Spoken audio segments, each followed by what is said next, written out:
Hey guys, welcome to Boxing Squared for boxing news and views from around the internet. The British are coming.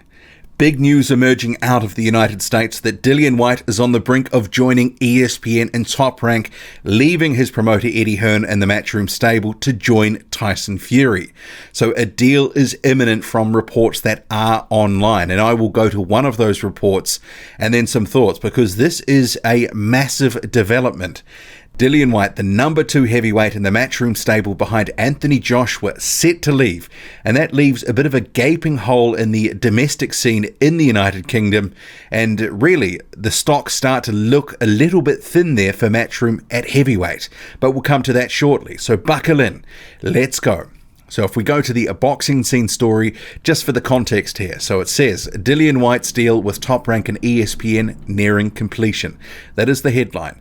It starts, multiple sources have informed BoxingScene.com that progressing negotiations soon will result in the hard-hitting British heavyweight signing a lucrative multi-fight contract with promoter Bob Arum's Top Rank.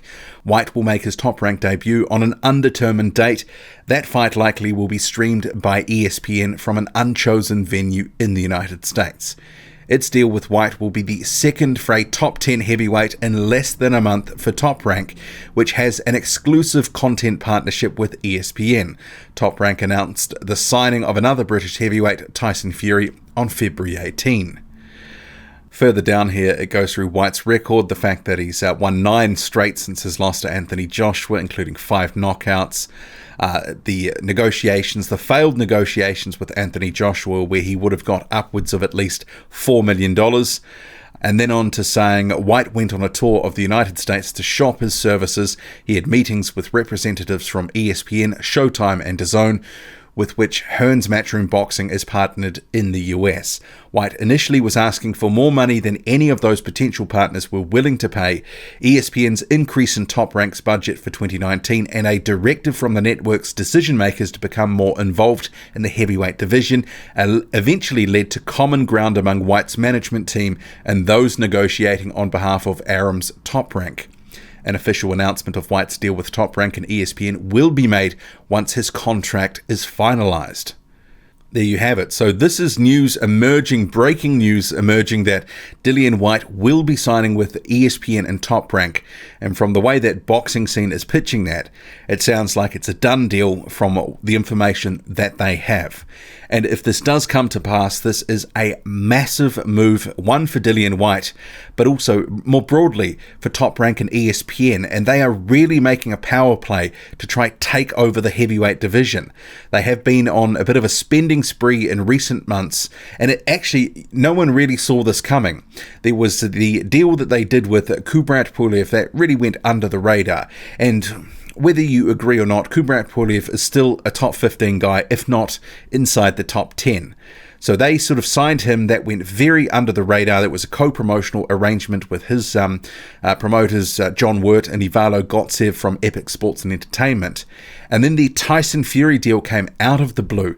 And now it looks like Dillian Whyte will be joining Kubrat Pulev and Dillian Whyte at Top Rank and ESPN.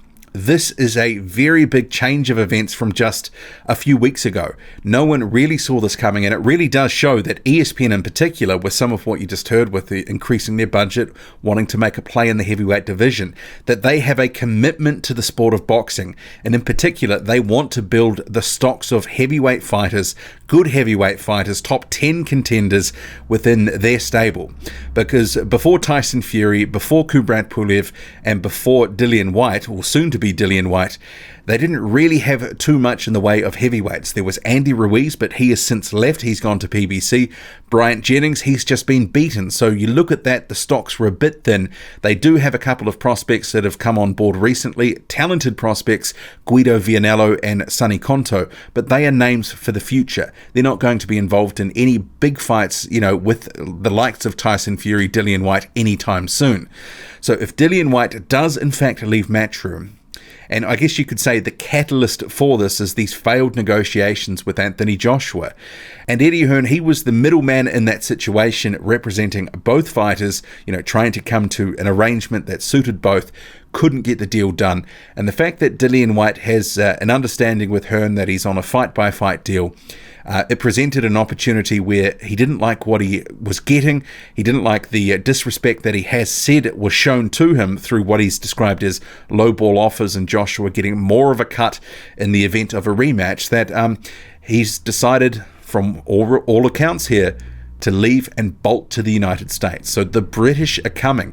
It's a big-time move by ESPN and Top Rank if they do sign Dillian Whyte on the back of this big Tyson Fury signing not too long ago.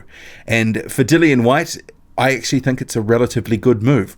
And if ESPN can keep pouring money into the heavyweight division, into heavyweight fights, building their stable, they really will become quite a force. And I was commenting on my Patreon recently that until now, it'd been a sort of more recently a two-pronged with PBC. They've got a big stable of heavyweights, and with Eddie Hearn's Matchroom, they had a number of fighters either within that stable or connected to it. But you start taking away Dillian Whyte from the Matchroom stable, you have Anthony Joshua and not a lot else. There is co-promotional arrangements, with Alexander Usyk and Filip Hrgović, but Usyk is primarily probably going to be fighting in the United States from the looks of it, and Filip Hrgović as well. And Hrgović is still a prospect, so he is a little ways off from sort of reaching the top echelon of the division. Not too far away, but he's not going to be in a title fight this year, and maybe Alexander Usyk won't be either.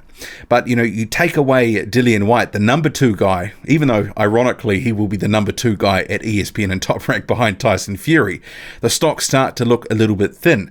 They have been working with Derek Chisora. He's got 9 losses. They have been working with Dave Allen. That seems to be more of a novelty. They have been working with Carlos Takam. He is certainly coming to the end of his career. And they have been working with some others. And Joseph Parker, if his next fight is in the United Kingdom, I do believe Eddie Hearn has an option on that fight. But similarly, Joseph Parker may be under the control of Top Rank in the United States if in fact they do decide to go over there. So who knows, maybe down the track, if that deal between Top Rank and Duke Events Parker's promoters, if that's still in place, maybe you'll see the Whyte rematch on ESPN down the line. But ESPN is making a big-time play in the heavyweight division right now. This is massive news. And Dillian Whyte, Tyson Fury, with these moves, and if in fact Whyte goes over to Top Rank and ESPN, it has really sort of shifted the landscape of the heavyweight division in a relatively short amount of time, a short space of time. And who knows what will happen next. Obviously, ESPN is on a bit of a spend up now. They've given the direction to Top Rank. Question is, who's next? And I do like this move for Dillian Whyte, and with ESPN, that platform, he could potentially become a relatively well-known fighter in the United States, continue building his stocks. He's at number 1 in 2 sanctioning bodies at the moment. He's already in a good position, and he's going to have that promotional backing. For Eddie Hearn, I'm sure that this would be a bit of a blow, but it's not to say that Dillian Whyte cannot go back to Eddie Hearn, because they have done good business together. Whyte and Hearn have made money together, and where money's to be made, I'm sure if a deal came up in the future and it was right for both, I'm sure they would work together again. But yeah, certainly a big-time move. What do you make of this? Drop a comment, loud and often. Hit like, hit subscribe, follow me on Twitter, boxing_squared. I'm out.